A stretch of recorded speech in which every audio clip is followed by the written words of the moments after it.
Welcome back to another episode. Oh, you got a countdown? I got a countdown. Yeah, sometimes it works for me, sometimes it doesn't. But anyways, everybody, welcome back to another episode of the Slanted Attic Experience. Today, we're going to welcome a guest who has not been on the podcast before, but for a long time has been someone that I thought should be on the podcast. So we're going to welcome Courtney today. Why don't you give the people a little information about yourself? Yeah, I'm Courtney, Gemini Sun, Gemini Moon, Leo Rising. Originally born in the great city of Philadelphia. I currently live in Boston with my partner, Dr. Nick Patel. And yeah, maybe I shouldn't say his last name on the internet, whatever. But yeah, I'm a civil rights lawyer. I'm dating no, you're dating my cousin. And here we are. I didn't know you were dating my cousin too. No, so That's kind yeah. of crazy. Anyway, but yeah, Courtney and I met probably 2 to 3 years ago now, maybe 3.5 the first time I came to camp. Yeah, I would have to guess. I think But so. I mean, whenever you started dating Grace, probably like a year later. yeah, that was in college, and then after she moved to Richmond, I think I came to camp like 8 months after that or something like that. So that probably was That makes about sense. around the time. Yeah, yeah. Track. Anyway, like I was saying before we started recording, many of our conversations when we're together typically don't trend towards what we do for work. So that's something I wanted to ask you a little bit about. I think that's something important to talk about and let people hear about and learn some information. So yeah, just give me a baseline, and then I'll try to ask Hell some yeah. intuitive questions.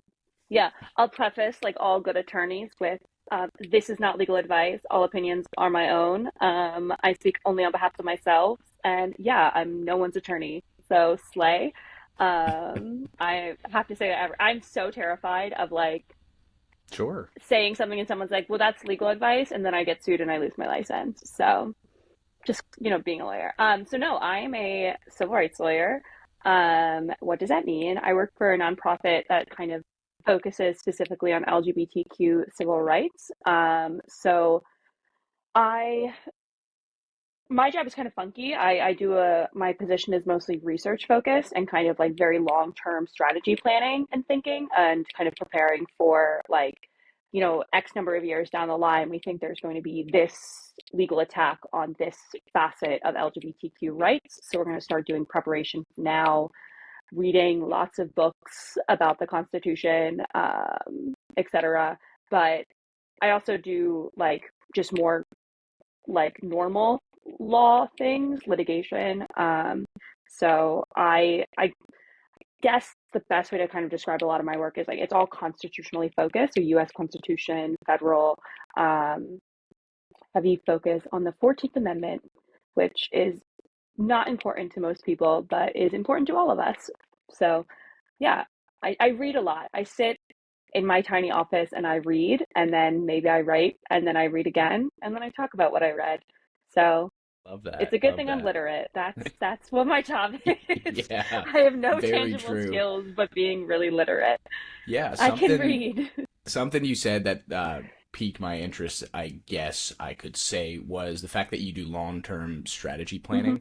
That's something that came up in my last podcast that I did because I feel like the US as a whole is very short-term centric. We Hmm. focus way too much on what's happening in front of our faces and the year to 5 year plan, whereas companies or not companies, countries like China and Russia, um, very much easily the top of that list. They're thinking very long term, 50 years, Hmm. 100 years, 150 years. I mean, Putin will win the next election. And what is it? Xi Jinping is Hmm. the Chinese emperor, and he's an emperor. I Not, mean, is he? he's not. Maybe I'm wrong. Maybe I I'm think he speaking would out just my is ass. just the president, but Yeah, I have not. I yeah, you're am not right. an Xi ex. Jinping. Yes, that is correct. Why did I think it was an emperor? Well, Probably the because there have been emperors. empire, yeah, yeah, very well known for their empires. So Yes. But fair yeah, that enough. was kind of my point because they've had empires and it's a Yeah, yeah. long-standing Well, country. I think something that like people forget in the United States and is so like important is the United States, relative to many places, is really young. Mm, And many places, mostly like in a Western perspective. sure. And, you look at other countries like, again, the UK, Germany, France, Spain, Greece, Italy, like all of these places, Turkey, Russia, China, Japan, all of these countries, I'm just going to keep naming countries. Actually, that's what the podcast is going to be.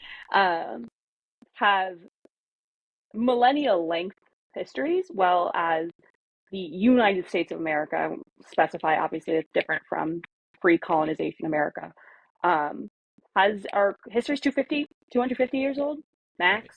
Like 1600 is probably really the beginning, 1609, give or take. So, like, it's still a long amount of time. Like, that's, not anything to blink about, but like, on a historical scale, it's nothing really in comparison.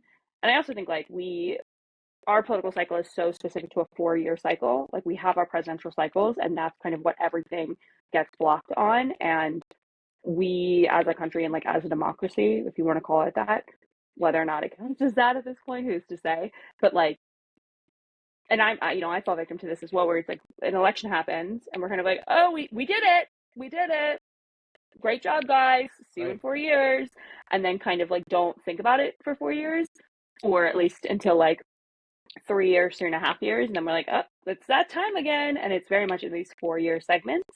Um, and yeah, I think there is like a short sightedness to it. I will say, I think the left suffers from short sightedness at a much greater rate than the right, and I think that's something that comes up a lot within my job and like my sphere is the conservative right, the religious right, and the legal right, all the same thing.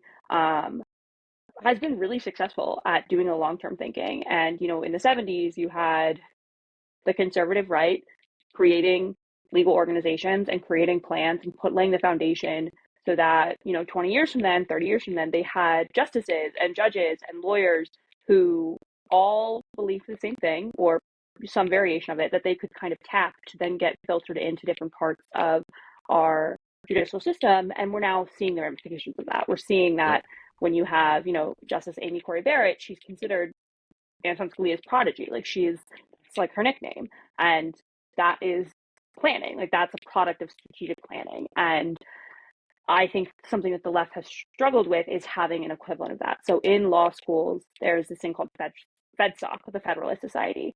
And it's this huge organization, super rich, super wealthy, um, organization that basically it's centered in law schools. It's like specifically about law schools, but it's just kind of more of like a legal association for conservatives. And it's been around since the 70s. And like they are in part kind of like the puppet master of how our judicial system has become more conservative in the last 30, 40 years.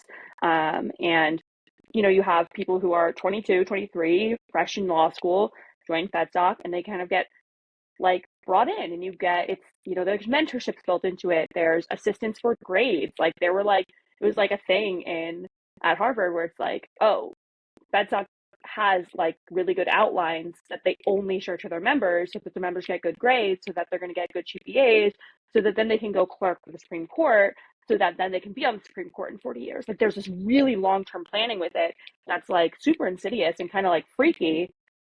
And there's attempts at like counterbalancing organizations. On the left there's the like um, American Constitutional Society and stuff, that's like the left's version of FedSoc in law schools, but they're not like, it doesn't have the like really buy-in and like super long-term thinking I think that comes with the Federal Society.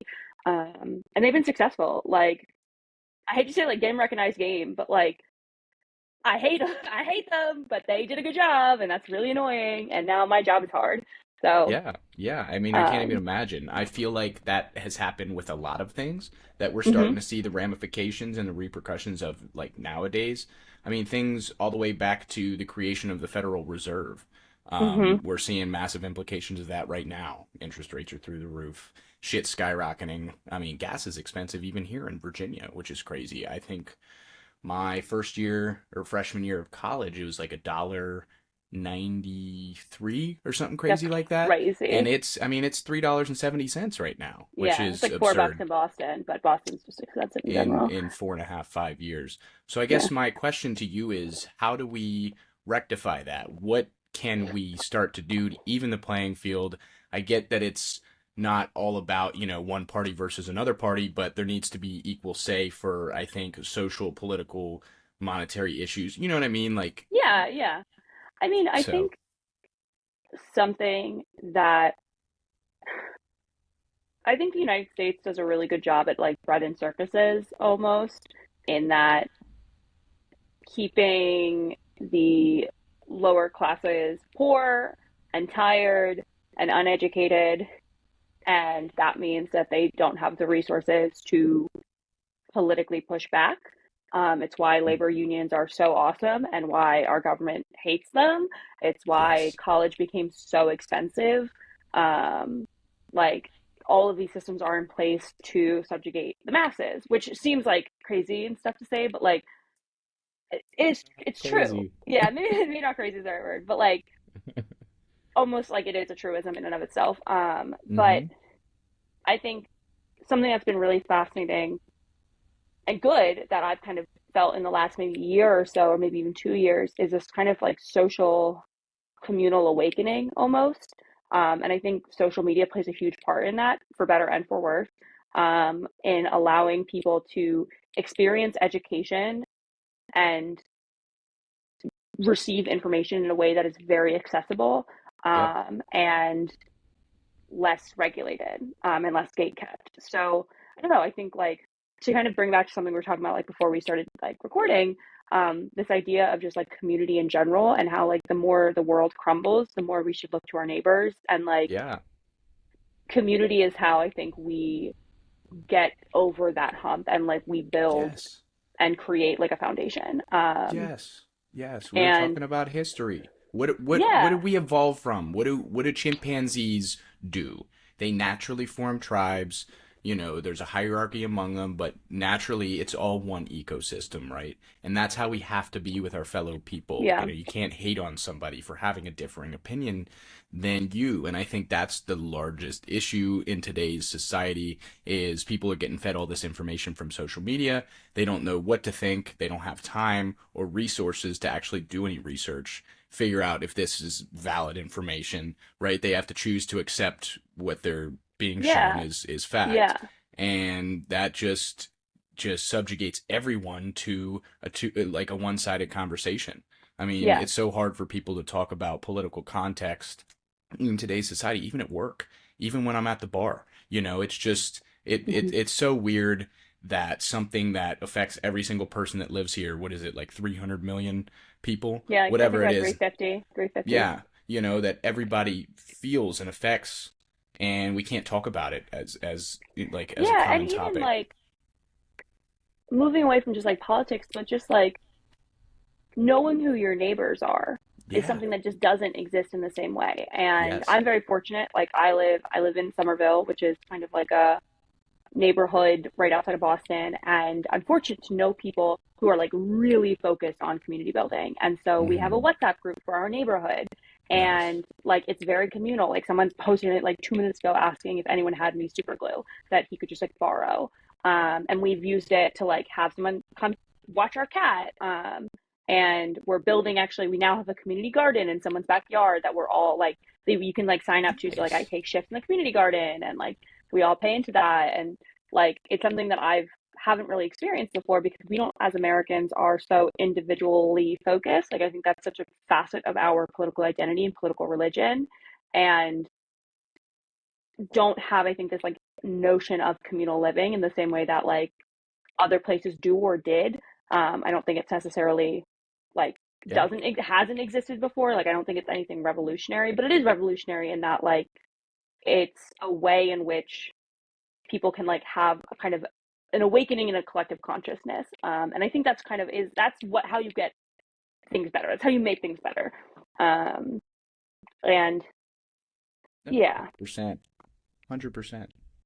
I struggle so much with the like talking to people you disagree with factor. And it's something I kind of like oscillate back and forth on because I my job is literally like, my job is a political job. You know, I go to courts, not physically. I don't want to be in front of a judge. That is not the type of law I want to do. But like, you know, in theory, you go to court and you're putting forth a specific ideology, because that's what the law is, ideological. It's all ideological. There's the law. Anyone who says that the law is neutral is fucking lying. Like, they're just lying. And they have a political agenda that they are pushing, Oh yeah. and making the law quote unquote neutral is their political agenda. Um, and so I do, it is hard, where I think there are certain things that I think need to be talked about, and like are really open and fair game for conversation. I also think that some people don't come to conversations honestly and genuinely, and I think that's where I really struggle, is people who aren't intellectually honest, or willing to talk. Like, I've had really wonderful conversations with people, like my uncle Tommy, 60-year-old Southern guy from Roanoke, Virginia, like lives in Alderson, West Virginia, shoots guns, like Yeah. conservative. And we've had really fulfilling conversations about like comprehensive sex education, because we've come to the conversation honestly and like with an openness and kind of willingness to talk about it. But then I also have had conversations with other people, like my dad sometimes, where I'm just like, you're not here to actually have a conversation. You're here like with a really specific, frankly bigoted person point of view that you're unable to work around. And I think that's kind of what I struggle with. And you know, like as someone who has a lot of conservative family and basically has access to conservatives in a non-political like relationship way, as someone who is very left leaning, I do, I think, have an onus of responsibility in having those conversations with people like my dad and Tommy, and like, you know, other people, because I can weaponize the fact that they love me, as demonic as that sounds. Like, I have the benefit of the doubt because I am their child. Like, I'm like, hey, like, you know me, you've known me my entire life, you love me. Like, I'm gonna try and now have a conversation, because we're already focused, we're kind of coming from that position, and that allows me to have my foot in the door in a much different way. But then there are also people I'm just like, you just want to call me a slur, and like, okay, just do it. Like, all right. I don't know what Yeah. you clearly don't want to like have a talk. You Yeah. don't want to talk about it. Um, and it's so funny. Like, I love the notion that Yeah. like liberals are emotional and like women are emotional, because I'm like, oh, you like can't have a conversation, and now you're just yelling things, and it's like, Yeah. okay, like you're so cute, Yeah. and so funny, and so Yep. yeah. I mean, like, Yeah, that's 100% just your ability, I think, to talk and get your foot in the door, like you were saying, so they are able to accept your conversation. I don't think otherwise they would even, listen to what you have to say. Yeah, I was just gonna say, the identity thing. You brought up a really good point. Everybody's so caught up in their egos, their identity, what they believe, and they never want to change their opinion. And I found that a lot of people, including my family, I would consider myself much more centrist than a lot of my family, and I can't even get through to them on basic like social issues. So that's very frustrating. Monetarily wise, I tend to lean a little bit more conservative. I'm in very conservative exchange traded funds and like money market accounts. So like I have no risk tolerance. So I do agree with some of the monetary things that the government does do under a more conservative like cabinet. mhm. But then again, I don't trust any of the shit that any of those guys are doing, because it's all a scheme to get to a specific spot. It's like you were saying with the justice system thing. I mean, they're all scheming, and they have been for years and years and years. I got caught up in the JFK rabbit hole the other night Oh and was God. watching like hours of videos on YouTube about all that stuff. So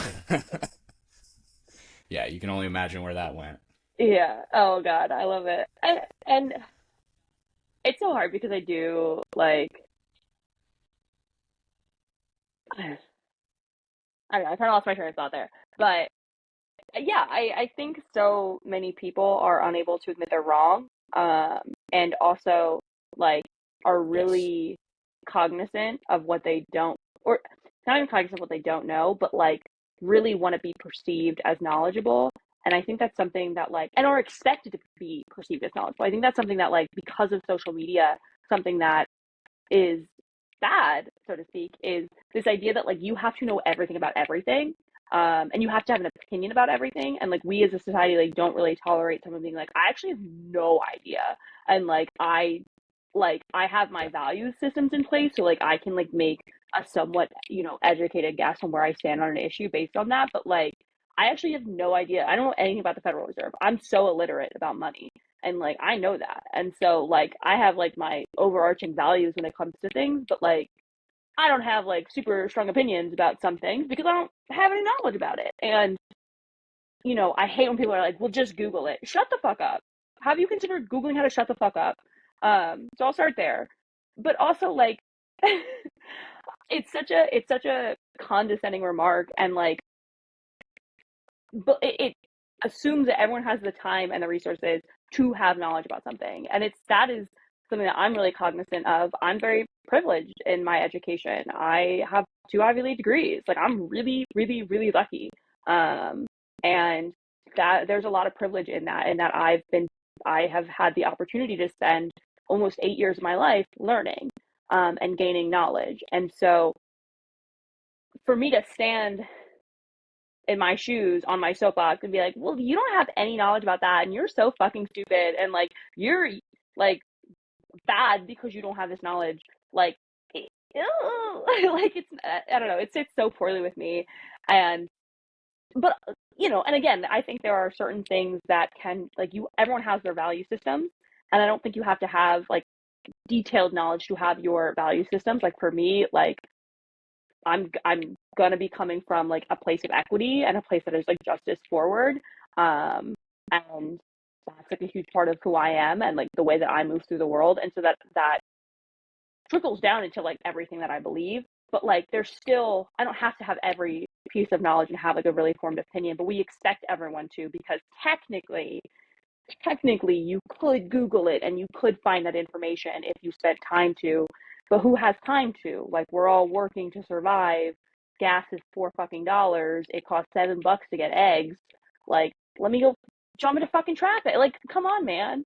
So I don't know. I get so annoyed when like people just kind of force the onus of education onto others, and when yes, I think there are certain things that like you shouldn't have to explain to others. Like I'm like, don't call me a slur. Like I don't think I should have to explain that to you.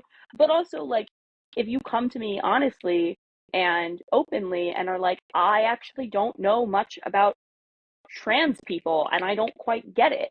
And like I'm looking to have a conversation about it, and you're coming to me in a way that is open and honest and willing to learn, I'm okay with that. Like I'm willing to have a conversation about that and to kind of talk about it, even if like instinctually I'm like, like I'm nervous you're gonna be transphobic. Like maybe I'm like a little bit on edge, but like at the end of the day, I think we have an expectation that everyone should know everything because technically you could if you Googled it, etc. And because of that, we immediately shut down conversation. And also some people are just dicks. So like a lot of people are on edge when they go into conversations for good reason. Like the internet's a war zone. Like it's fucking atrocious and people are really rude. So I understand why people get kind of like defensive, but that was very long-winded. Yeah, absolutely. I'm totally with you there though. I think people like to belong to an ideology. I think people are more commonly sensitive to those things than we happen to think. We all think that these people on social media that are driving Lamborghinis every day and buying Gucci bags and Fendi purses and Cartier watches, and these are all the things that we're fed daily on a day-to-day basis. Everybody's embarrassed that they don't have that extra cash, that money, so they become rather upset or sorry for themselves, which is what these media companies want to do. They want to suppress the middle class. They want us thinking about, oh my God, it's so terrible that I don't have this $10,000 watch, whereas I should be out doing my research on the political candidates that are up for this year's Senate election. You know what I mean? So it's Mm-hmm. totally a ploy, I believe, by what is it? The rent-seeking elites, I believe I heard it called once, and I think that's a great descriptor term Yeah, for I it. think I think that just about sums it up. So yeah, it's all a game. Yeah, yeah. Yeah, it's all a And game, in my opinion. Yeah.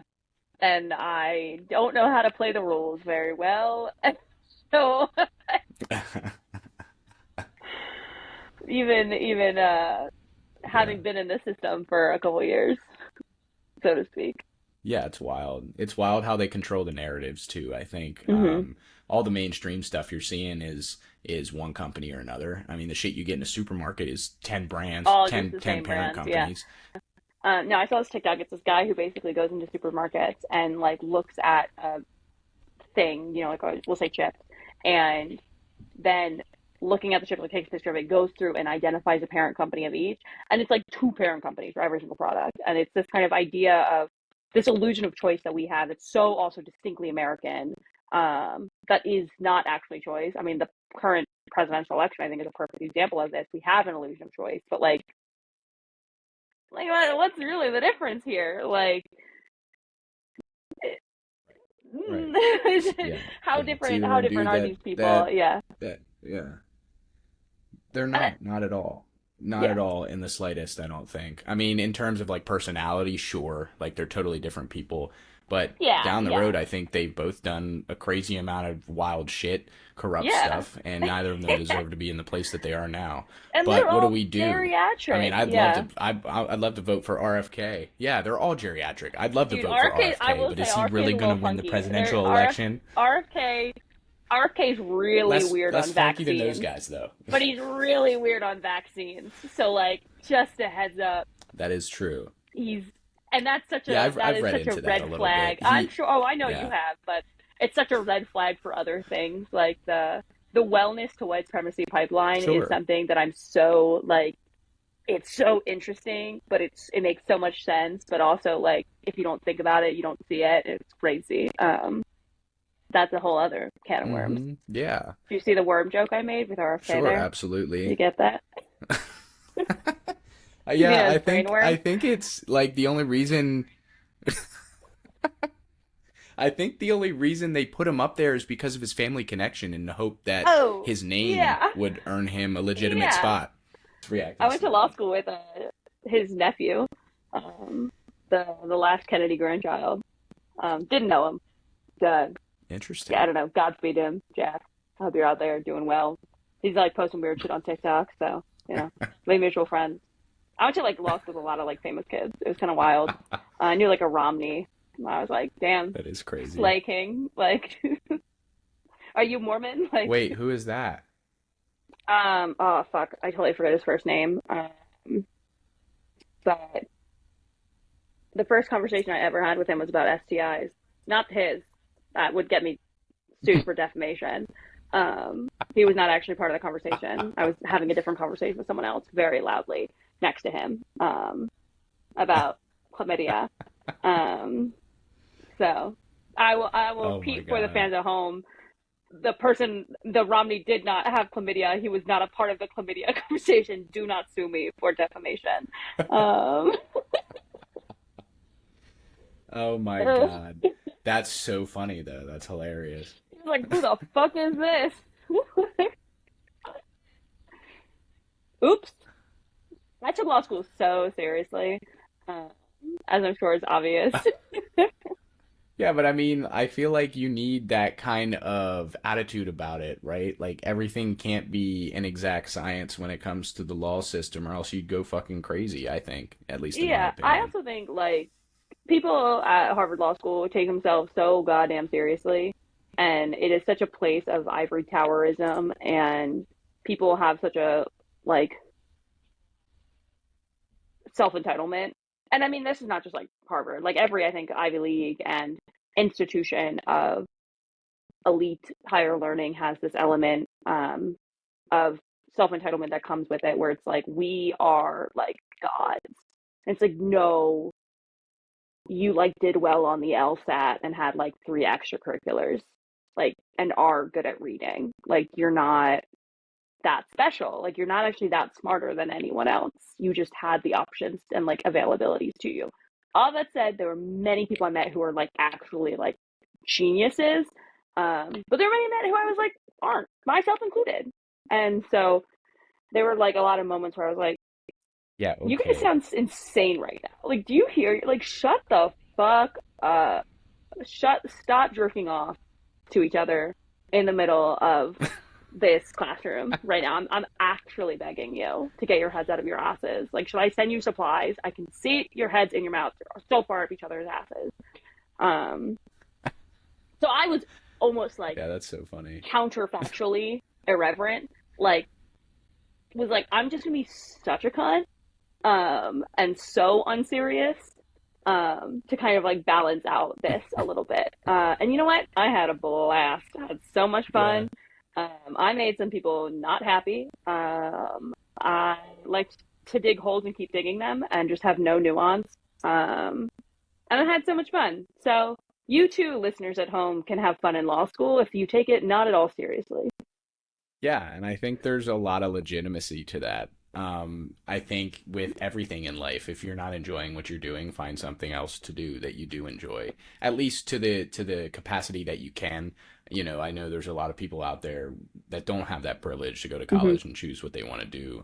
They're stuck working their two or three jobs because minimum wage doesn't keep up with inflation, and they got to put the kids through school and feed them lunches every day. They got three children, and that shit is not cheap. I think the what is it? The overall cost of raising a child till he's 18 is like 200 grand or 250 grand for your average kid, and that was a few years ago that I read that. I Yeah, mean, and I can't even that imagine doesn't what it take is into now. account like sports, right? That doesn't take into Yeah, account sports, extracurricular activities, movies, eating out, all that stuff. yeah, Yes, exactly. Which is crazy to think about. I mean, it puts people so much like so far disadvantaged right from the start because they can never get out of the hole. yeah. And our society breeds on that and preys on it. These large corporations, they really do. I mean, they sell us water that we piss out and send back to the freaking the what is it? The oh my god, water treatment Water plant. You know filtration what I statement. mean? We Yeah, don't get any of that fresh spring water. Yeah, yeah. So they're selling us our own stuff, our own devices. They're factory farming everything. They're creating not real meat, which is full of not good stuff. Although I don't disagree, with vegans and veganism and vegetarians. Like I think there's a lot of validity there. But with the whole fake meat shit, I cannot get behind that whatsoever. It's oh full of it chemicals that are yeah, I was like, not that good for can't be good people. for you. Like the I I saw someone eat an Impossible Burger once, and I was like, there's no way in hell that's good for you. And I'm out here eating red meat, so like I am in no way a saint. And like the food industry is one of those things where I'm kind of like, I'm aware of it and I know it is bad, but it's not necessarily my fight kind of thing. Where like I don't have enough, like I've got enough like health shit where going vegetarian or vegan is just like not an option. So I like salute my brothers in Christ who are out here, saving the planet. But yeah, the Impossible Burger stuff, the fake meat freaks me out. Like how it like bleeds. Someone was like, it bleeds, and I was like, that's That's disgusting. interesting fact. That's never blood in the first place. It's Yeah, just something that gets excreted by the meat. Yeah, that I don't like like that yeah either. that. I No, actually don't want any meat of my no, food that's secreting disgusting. liquids, if we're being honest. I eat a lot of my food really Yes. dry. It drives Nick, my partner, absolutely batshit crazy. I need my chicken to be so goddamn dead. Like it's like 165 internal temp. I'm like, if it's 190, I feel safe eating it. Um, it doesn't taste Yeah, good, and you're good.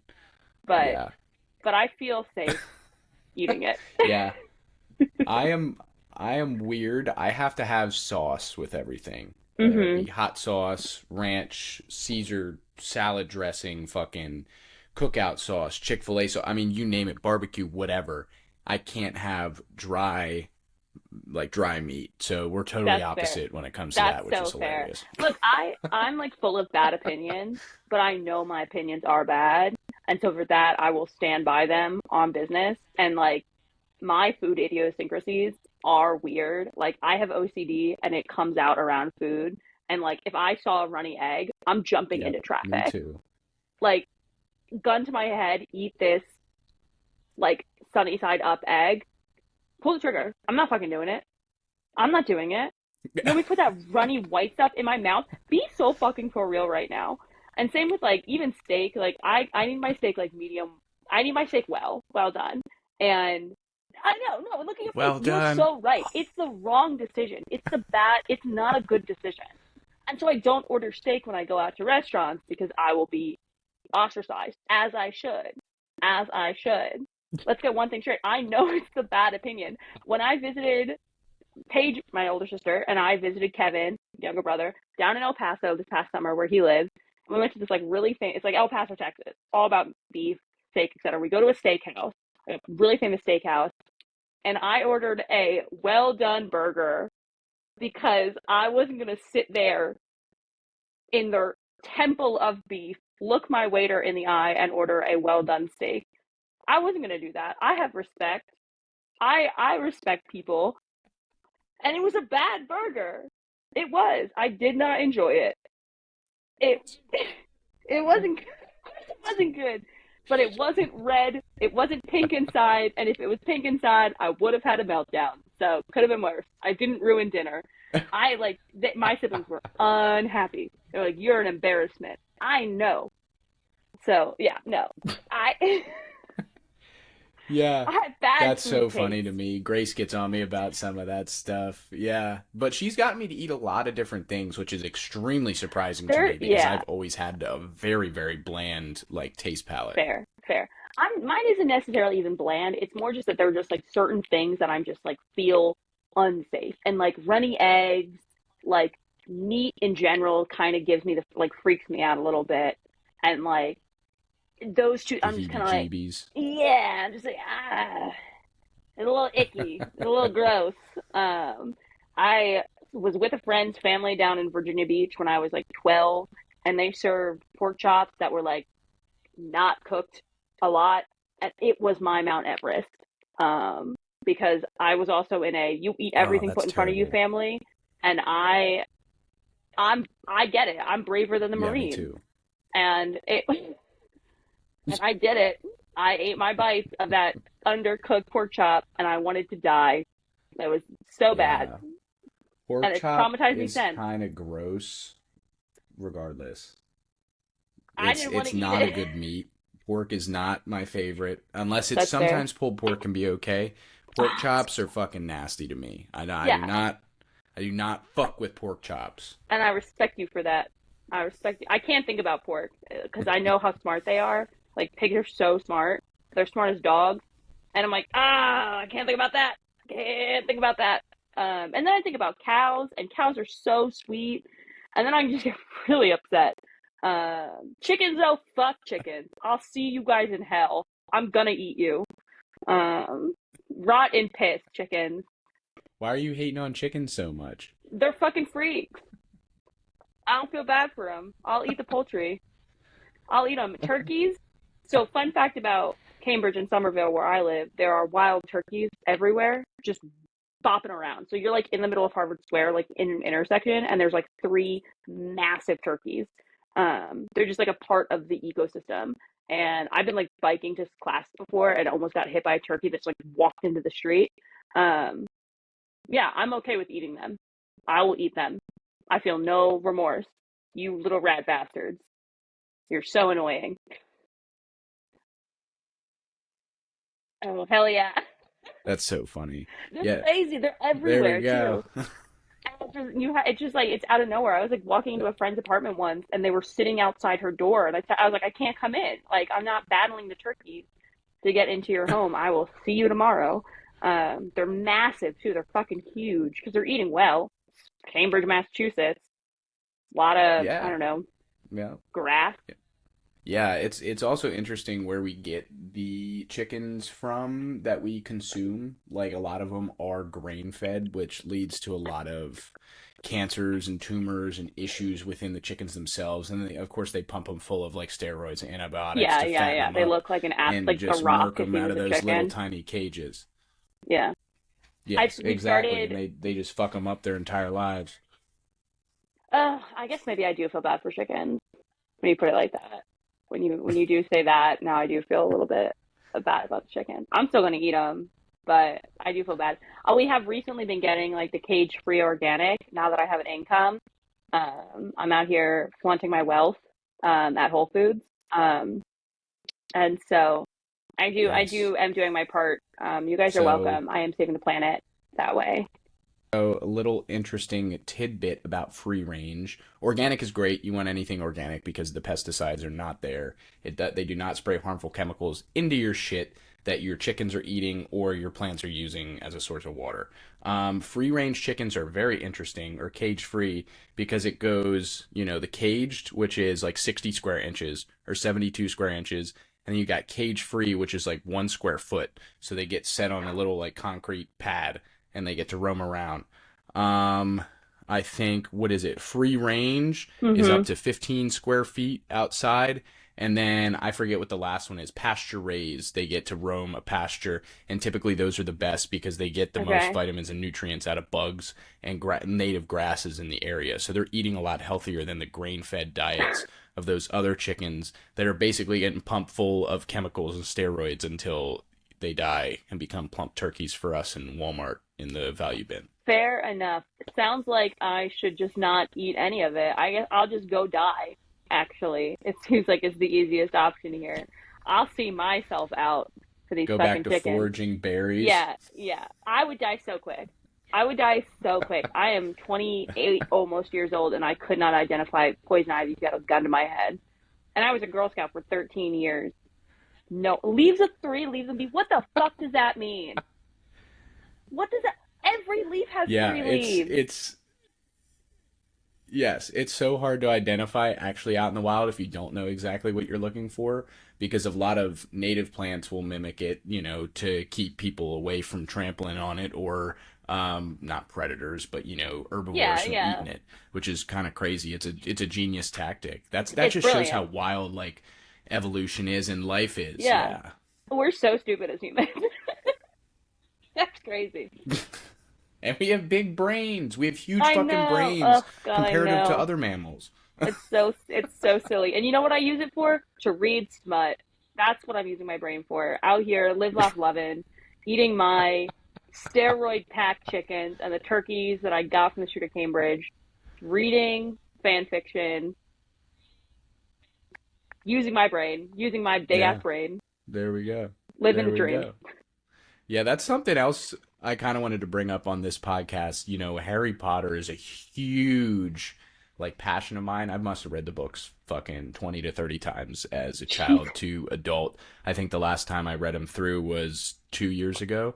Hmm. But for whatever reason, I was just so engrossed with the story itself, and I'm actually extremely pissed off that I didn't find out about this whole realm of writing until you just told me, to be honest, because I feel like that would have filled a void that I've had issues with the entire storyline for fucking 20 years. You know what I mean? I read it the first time, maybe not 20, closer to probably 17. I read it when I Yeah. was like 10 or 11 years old for the first time. Look, if you want me to introduce you to Harry Potter fan fiction, it would be my pleasure. Let me lead you into a universe that is both heaven and hell. It's very choose your own adventure. So there's something called Archive of Our Own, which is like the fan fiction website, and that's what people upload. But you can like pick what fandoms you want, and you can pick what like ships, i.e., like relationships you want. You can pick like things you want. You can pick tags and stuff. So if you're like, I want something that like has a happy ending, or like I want something that's a specific amount of words in it. Like I want like 150,000, which would be like your average fantasy book length. Um, you can just like customize it. It's awesome. Um, it's wild. People all like, oh hell yes! Oh my god, yeah. There we go. Harry Potter fan fiction. Live the dreams. Um, yeah, you can do it like by ratings. If you like want it like smutty, if you're like trying to read porn, you can pick that. But if you like don't want that, you're like I'm a virgin. You don't have to take that either. So I respect that. I will say a lot of people, not virgins on this website. It's people use fan fiction to be whores, myself included. I say that with the utmost respect for fanfic authors. Oh yeah, Draco and Harry, that's a big one. Because I told you, Harry is like basically bisexual. There's Got no way he's not Hermione and bisexual. Snape, That's crazy shit. I've never read anything Regulus like and that because Jamie. age gaps freak me out. I'm like, that's disgusting. Yeah, Sirius Black and Remus is a huge one. The ship name for that is called Wolfstar. fun fact. Um, yeah, Interesting. it's crazy. I'm like a recent person in the fan fiction world. I've only discovered this in my 20s as an adult. But I do have moments where I'm like, who would I Yeah. be if I had access to fan fiction as like a 13-year-old? I'd be a nightmare. I would be the worst version of myself. And they got crossovers. Mm-hmm. Mm-hmm. That's crazy. There's a really popular thing. Oh, can I tell you about the Omegaverse? Can I ruin your night? Yeah, Oh, absolutely. I'm gonna make so many people Yes, mad that I'm please talking do. about this. Oh, yes. Okay. So there's something in fan fiction and just in the world of literature in general called the Omegaverse. And it's recently been scattering its little paws into real literature, but it's really a fanfic thing. And like an alpha, beta, omega, things like that. People basically like write fan fiction in that world where someone's like an alpha and he like wants to fuck the omega, and it's like it's like just smut. It's all erotica. And they've built it into the fan fiction world, and you either love Omegaverse or you hate Omegaverse. There's no in between. It's a very controversial thing, but it's recently like published authors, like real published authors, have now written and been writing the Omegaverse into their like actual literature, like published professional literature. Allie Hazelwood is a very, very famous romance author, and she recently wrote a book called Bride that is Omegaverse. It's like diet Omegaverse, but nonetheless, and she's like a published novel, and all the girlies are like, I think I'm learning something about myself. So it's more of like a story arc or a storyline type of deal, as It's like a opposed to like an universe. exact. Yeah, it's like I got we're yeah, we're yeah, in a yeah. Okay. universe where Omega verse is a thing. It's like all about like mating. It's like, oh, I found my mate. Um, yeah, and now we're gonna like have Interesting. sex, and my penis is gonna do something really weird called knotting, which you should look up. It's really weird. And it's crazy. People are so creative. Um, and Yeah, there's maybe I'll another thing look in that one fanfic. up off air. Yeah, yeah, yeah. Like, hey, Grace, I have a new role play I want to try out.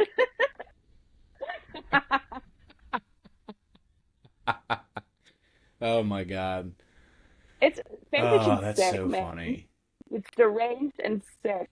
That's We're crazy. all going to hell. Yeah, it's just so interesting though. Like we were chatting about before we kind of got on air here, and the conversation kind of trended in the same direction. But I think that's like the next level of reading, in my opinion, or published authors. I think it's a more independent thing. Like anybody can go out and create what they see as the story for whatever it may be. Harry Potter, Lord of the Rings, the Omegaverse. There's so many of Oh, these God, I love that you now ideas know that what a are so megaverse caught up is. in I love it. traditional, the traditional path, that we fail to explore other ideas that people may have not had access to share to everyone else, for the Yeah. longest time. But now we have the internet, and everybody's pretty much literate to type up something to a point. So the ideas can be shared, and those that are, just extremely talented at writing, can share the concepts, all in one place. So it's And awesome. people are brilliant writers. Like, again, like I was saying this earlier to you, like some of the best stories I have ever read have been written fan fiction.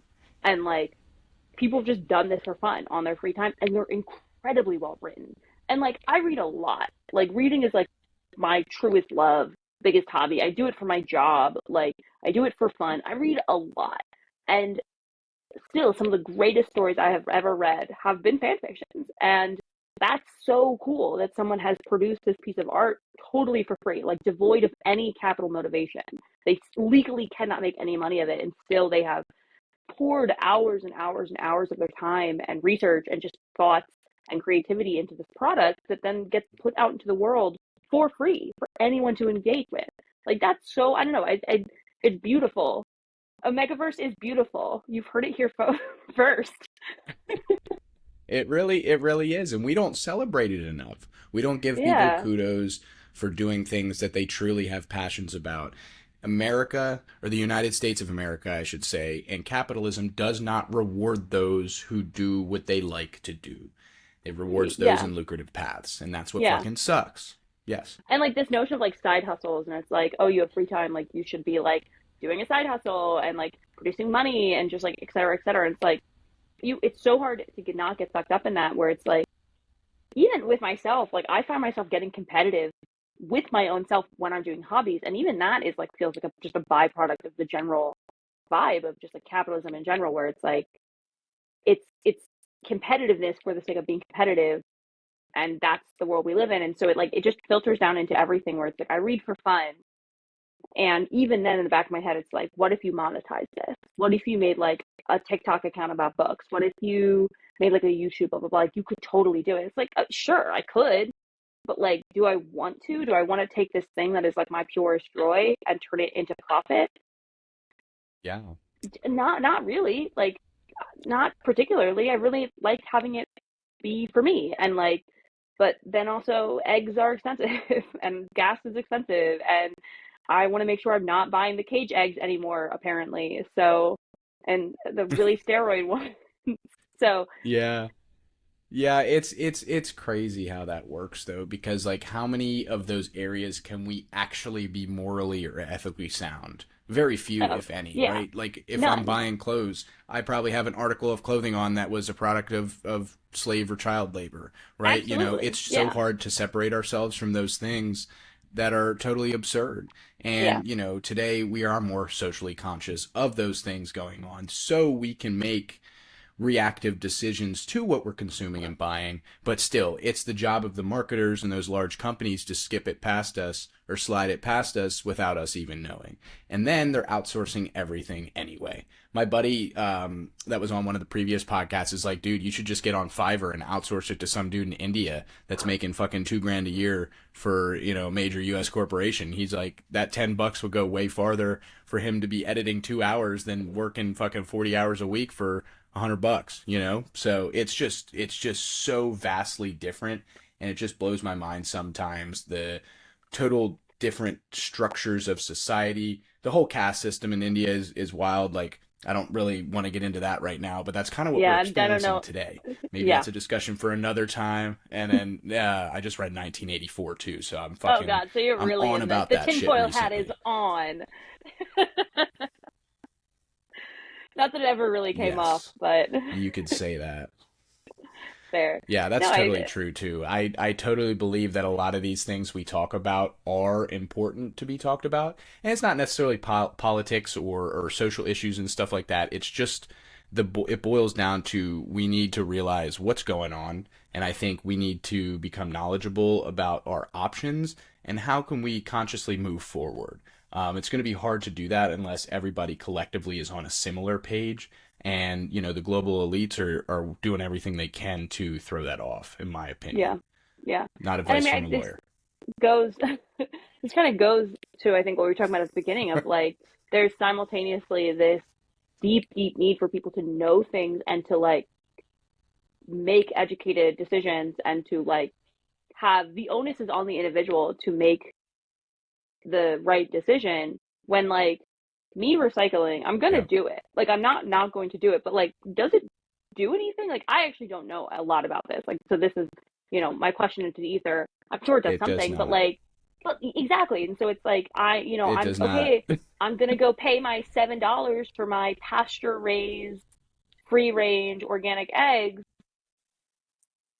How much of an impact is that going to have on the food industry in general? Like, it's hard to not get disheartened with things like that, where it's like, even like voting and electoral politics, like, oh, okay, I guess I'll go vote for fucking Joe Biden. Like, fuck me. What does that do? And it's like, Yeah, what change does that actually have? And like, again, it's hard to not feel like we don't have control over anything when we don't actually really have control over anything, but also we do, and we all need to kind of be educated and have communal building and community building and solidarity with each other. But that also takes time and energy and money and education, and that's also expensive. And just circles yeah. on and on and on of itself.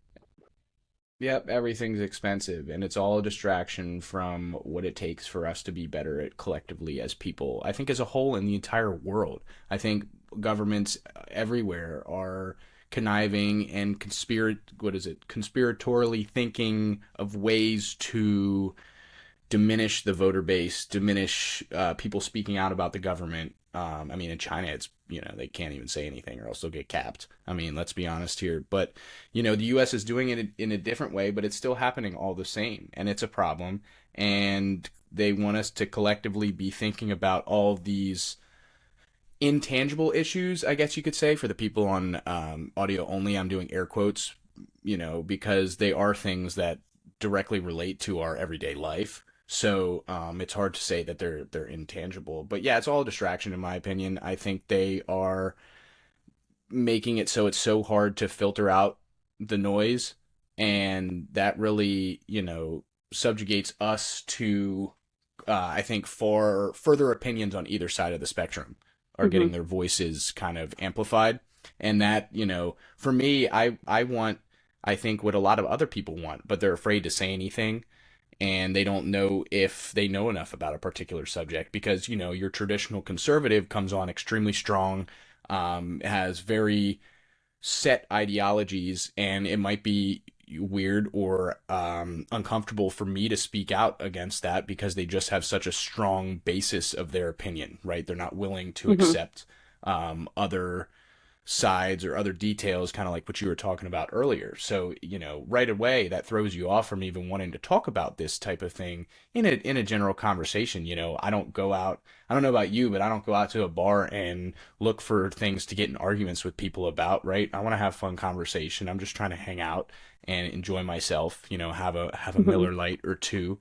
Um, but yeah, I think that's very important. Like what you were saying, I really agree with you, and it's big. And I think if people were to educate themselves more, in contrary to your Google that shit statement, I think it's less of scroll like doom scrolling on social media and more of maybe reading a book or looking at a different news source or going outside your normal comfort zone Hmm. basically Hmm. to do a little bit of extra research. Yeah, yeah. And it really feels kind of like a catch-22 almost, where it's like this idea that we want people Yeah. to take the time and educate themselves and to do this bit of work to like learn more and open themselves up and seek out new information, but also like recognizing that people are tired. Like I have a cushy ass job and I'm tired. And like I can't even fathom like having a much harder job than I do, like doing manual labor or any type of like craft or being like in the medical field or doing night shifts, working in a factory, like things like that, and like then working in customer service, Jesus Christ.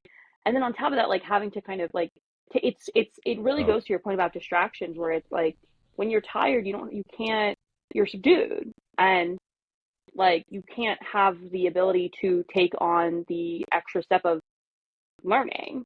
And so, there is this element of like learning is a privilege. And it shouldn't be. Education should be a fundamental right for us as a country, but it's not. And I don't know, it's that's such a it's such a tool. Like it's such a way of making sure that people don't have the ability to actually like fight for themselves and like have any yes, form of it communal is a tool. action. Yeah. It's been used for millennia with monarchies and aristocratic societies. They're all literate. They're all reading. They all know everything that's going on. Everybody below them is not subject to the same education, and it Hmm. creates that gap. And we're seeing that today as well. Yeah, Unfortunately, yeah, it's terrible. yeah. And like I the the idea that it's also just like getting completely drained financially and like has no resources on top of it is just like such a insult to injury moment where like Project 25 is this thing put out by I think not the Ford Foundation, that is not the right word, the wow, completely forgetting the words, conservative right, we'll just say that conservative political right, to basically like the 5-year plan for if Trump gets reelected, and one of them is basically completely draining the Department of Education.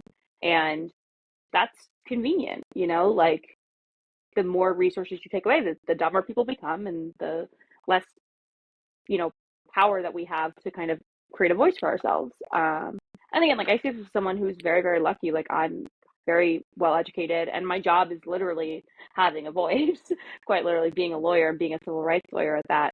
So I feel a very honored to like get to have the job that I do and to get to do the work that I do, because there is an element like it does feel it helps keep the demons at bay, if you will, of the like the world is ending and it's all a fucking shit show. Um, Sometimes, and then sometimes it makes Yeah. it worse. But it's hard to even then in my job where I'll be like, wow, even if I do all of these things, does the court even care? Does the Supreme Court even care? I don't know. Like, can we expect them to be intellectually honest? Can we expect the judicial system to be genuine and to like stay by what they said and to like stand by their words? I don't know, and I actually don't think Yeah. so. Like, the Supreme Court in Dobbs v. Holman's House, which is this case that overturned Roe v. Wade in June of 2022, the court goes ad nauseum on and on about how this is only about abortion. We're not talking about any other rights. We're just talking about abortion. We're not talking about the gays. We're not talking about interracial marriage. We're not talking about, birth control. Because, quick legal aside, legal factoid for you folks, the right to abortion was housed under the same legal principle, legal foundation as all of these other rights, the right to marriage, the right to like just consensual sex, the right to birth control, all of these different things. The right to privacy basically was the like home of these rights. And so by overturning abortion, it kind of raises this question of like, what the fuck are you guys going to do with all these other rights? Because they're all kind of on the same legal foundation. So what are you going to do? And, the court is like, well, we're not going to touch those other rights. Like, we're just talking about abortion. And it's like, do I actually trust you when you say that? And the answer is no. Like, I don't. And so, what do you do with that? I don't know. But So I guess one of my questions as a layperson, because I'm not a union worker and extremely knowledgeable about the art of um, the law, I guess my question would be is like how impactful is that in setting a precedent for repercussions to fall 10, 15 years from now? Because say they set that as a baseline case the Supreme Court presided over, and that decision was X amount of time in the making, but that is the statute for what goes forward. That shows everybody, it sets the precedent. I don't have to go much further mhm. than that. So I guess for all of those other things, I'm sure it's applicable to other areas of the judicial system as well. How much does that impact those other items? And can political parties or lobbyists slip small things into bills, into law, to progress their ideology? You understand what I'm Yeah, kind of I getting think so. I across? think so. I mean, so in our legal system, we have something called stare decisis, and it's basically following precedent. That's our like we're not going to completely disregard precedent, and so Dobbs is actually a really like clear case where the court explicitly goes through the factors of stare decisis when considering overturning Roe v. Wade, and Dobbs is, I think, for so many people was this huge moment of like, holy shit, something that we thought was pretty infallible, the right to abortion, is gone. And what does that say about every other civil right that we have? Well, I don't know. I'm nervous. I'll say that much. And again, there's I think a lot of the hope is that maybe the court's gonna stick to their word and they're gonna actually do what they said in Dobbs, and they're not going to expand and go after these other rights because that's what they said they're gonna do, and maybe they're gonna be honest. Maybe, yeah, wink, wink. We'll see. But it really kind of drops a bomb on our legal framework and the civil rights framework that we have. So, just for context, like the 14th Amendment is basically the Civil Rights Amendment. It was created in 1868, 1867, following the Civil War. It's part of this package of the Civil War amendments: 13th banning slavery, 14th being the 14th, and then 15th saying you can't deny the right to vote based on race. And the 14th Amendment has a couple of different clauses in it, but the main two that are the most relevant is the Due Process Clause and the Equal Protection Clause. And the due process clause basically says you can't deny anyone due process of the law, equal protection, everyone is entitled to equal protection under the law. And they have their own kind of little spheres of working. And underneath due process, there's kind of two little subsidiaries, sub theories. You have procedural and substantive. And substantive due process is really controversial. It's people go to battle over it. And substantive due process is the legal foundation for basically every like civil right that we have in the last century that isn't explicitly in the Constitution. So the right to privacy, the right to travel, it's this idea is that they're fundamental rights of the formal language, and that's all camped under the substantive due process clause of the 14th Amendment. It doesn't say anything explicitly in the Constitution about any of these rights. The right to birth control is not listed in the Constitution. The right to abortion, the right to gay sex, so to speak, are not textually listed in the Constitution, but they're kind of camped under this theory. Conservatives hate this theory, hate it. And Dobbs was an attack on substantive due process at its core, because abortion was a substantive due process case. And so by overturning Roe v. Wade, and you kind of shook the foundation of so many other really fundamental, and I use fundamental specifically, that's a legal term of art, like it has a very specific meaning in law, shaking up all these other fundamental rights. And it puts them on edge, like it kind of puts us on edge. And Thomas himself, Justice Thomas, in his concurrence, really explicitly went ahead and said, hey, like all these other rights, Eisenstadt, which is birth control, Griswold, which was birth control, Lawrence, which was like consensual sex, Obergefell, which was gay marriage, we're coming for you. Like, count your motherfucking days.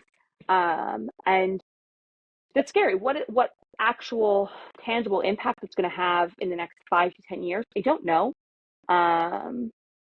Honestly, it's kind of a wait and see game, unfortunately, a little bit. Yeah. But yeah. Yeah, that was going to be my next question. Basically, is how much does that impact other cases that you're going to have to, study, and your law firm's going to have to preside over? One Mm-hmm. little change to one substantial item, can cause a fucking earthquake. You know what I mean? Like Yeah, I'm yeah. sure there's so many things that are so out of place and out of context that may be able to be interpreted in a different light or a different manner that might fuck Mm-hmm. up the whole entire system that you have in place to protect these people for these specific Other items, which ways, is yeah. crazy to me. Yeah. I think something that, at least for now, is somewhat of a reassurance or a hope is that we do also have the equal protection clause. And that serves as the legal basis for a lot of the different civil rights cases that are currently kind of filtering through the system. And the equal protection clause basically, again, it says you can't treat people differently. And there's kind of protected classes that get specific levels of like protections. So race, nationality, religion are like the most protected. Gender is intermediately protected. Age, class, other things like that are less protected. Still protected, but like less protected. And so there is still the protection clause that we use, and I say we as like civil rights people use, and it is really powerful. You know, I'm trying to think of like an example. Like okay, and one is not coming to my mind. My brain is cooking right now. But I think Okay. there is still that side of the law that we can use, and we do use, but it is not. I don't think you're going to not see people making substantive due process claims anymore because of Dobbs. Like it still exists. The court didn't come down and say, and it could have. The court could have done in Dobbs and like, and while we're at it, not only fuck abortion, but also fuck substantive due process, and all of you guys can rot in hell. They didn't do that. So for now, it still exists, and you got to use what tools you got. But it Right. isn't like well liked by the current court. But then again, it's never really been well liked by the court. You've had conservatives on the court for decades who haven't liked substantive due process. So you have more people on the court now who don't like it, but to say that it's been like it's rockier, but it's always been rocky, so to speak, which I think can be kind of like the silver or yeah, the silver lining of everything is like, well, it's never kind of been fully loved, so it's not like we're like that much worse off. But you still use it. It hasn't been overturned yet, so we'll Yeah. still use it. We'll see.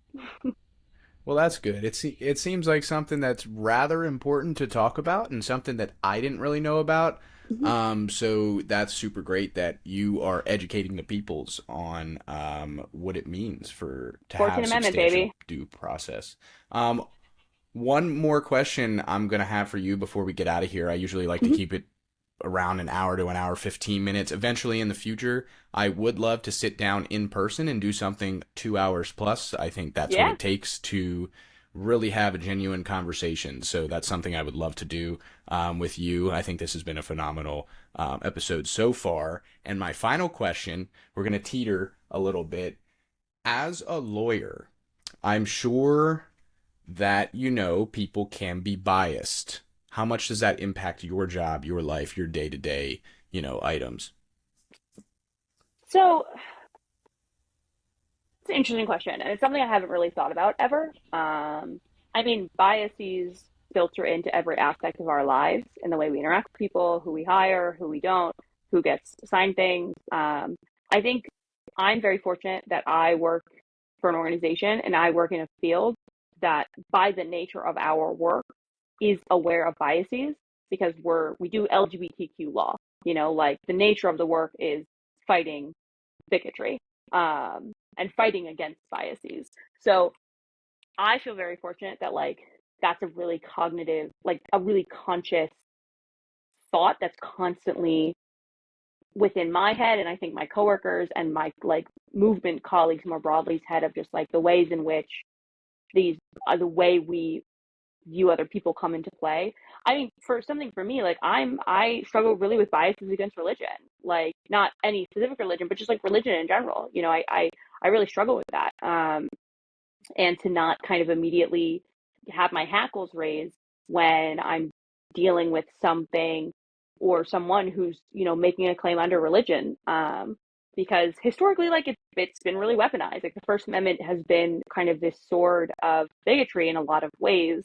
And as a civil rights lawyer, it's made me like very, I always, you know, the LGBTQ movement often finds itself on the other side of those arguments and those First Amendment religious freedom arguments. And so personally, like I'm super like I find myself being like way quicker to be like, whoa, when someone has kind of claims. And, you know, I'm really fortunate that I have a coworker who has a divinity degree and is like worked in religious education, and he's brilliant. He's so cool. And like kind of has a lot of background knowledge on that, and also to like have in kind of the last couple years of my life made a lot of friends in the Harvard grad school sphere from the divinity school who have kind of, I think, helped me a little bit lower my hackles when it comes to religion in general, because I think, and I imagine a lot of LGBTQ people and queer people kind of feel similarly, where we're taught that the two are diametrically opposed and that there's no intersection of queerness and religion. I was raised Irish Catholic, like wasn't learning about gay people in church. And so I think for so long I saw those two completely in opposition with each other. And I've been fortunate to like been, I think, mending that and to be healing that a little bit. And I'm not myself religious. Like I don't have any, I always joke I'm like culturally Irish Catholic, culturally Catholic, whatever that means. But like, you know, it's been, I think that something is a bias that I have that I kind of have to work on and acknowledge, like have to catch myself with just in my day to day life in general, is when I meet people who are religious and not immediately being kind of like on edge. Um, and I think a lot of people have to deal with Yeah. similar things. I mean, again, I think the law in and of itself is biased. Our law, like our constitution, was written by a bunch of 30-year-old slave owners. Like it's not a document of equity, I'll tell you that much. And so I think anyone who's working within our legal system has to be really, really cognizant of the ways in which kind of white supremacy and this like hetero patriarchy exist within our legal structures and are truly baked into the foundation of it. I think a lot of people aren't, which is why we have the legal system that we do at this moment in time. Um, but but yeah, Yep. that's I think one example of how I personally am dealing with it, so to speak. Well, honestly, I can't think of a much better answer. You're so right in the fact that religion has been weaponized for a long, long, long, long time, and that's something I would love to get in with you about Mm-hmm. on another podcast because there's a lot of interesting facts on not only religion but cults as well that I'd like Mm-hmm. to discuss. I know we have a shared interest among that topic. We're all a work in progress. Nobody knows everything. Nobody, you know, has answers for whatever, and that's so important to realize because people need help, right? They need help to stay on track, they need help to find their path, right? We're all just Mm-hmm. wandering in different directions in the desert, and some of us just happen to wander into a pool of water Yeah. or some flora or fauna, you know what I mean? And Yeah. some Yeah. people are just met with totally differing situations in front of them, some more Mm-hmm. privileged than others. And all we can do is accept what we have and, want to learn more and Yeah. always Yeah. ABL, always be learning, that's so important. And I just want, Yeah. to make sure to thank you for being on here and taking time to do this with me. It's so huge. And I always love all the conversations that we Uh, have. Ty, I love you. I love you, brother. Thank you so much for having me for Yeah, I love chatting. you too. I'm so glad that I got to teach you about the Omegaverse. I have friends out there who I can't wait to tell about this. They're gonna be so goddamn mad at me that I wasted my time talking about that. But you know what? Peace and love, rotten piss. That's what I'm talking about. Uh, That's right. That's why you'll get on another one. 100%. mm-hmm. No, I love I'll it. schedule right now after we get off. But Hell yeah. Hell yeah. yeah, I'll do my little shameless plug here at the end. Thank you everybody for listening. For those of you that are just tuning in with us towards the end, I'm sorry that you missed the past hour and 15 minutes of pure bliss. But if you're here, thank you for staying this long. And I encourage you to find our social medias. You can find us at the Slanted Attic Experience on YouTube, Amazon Music, iHeartRadio, wherever you get your podcasts. And then everything else is just Slanted Attic. Thanks again for staying this long with us, and have a great rest of your day. We'll see you.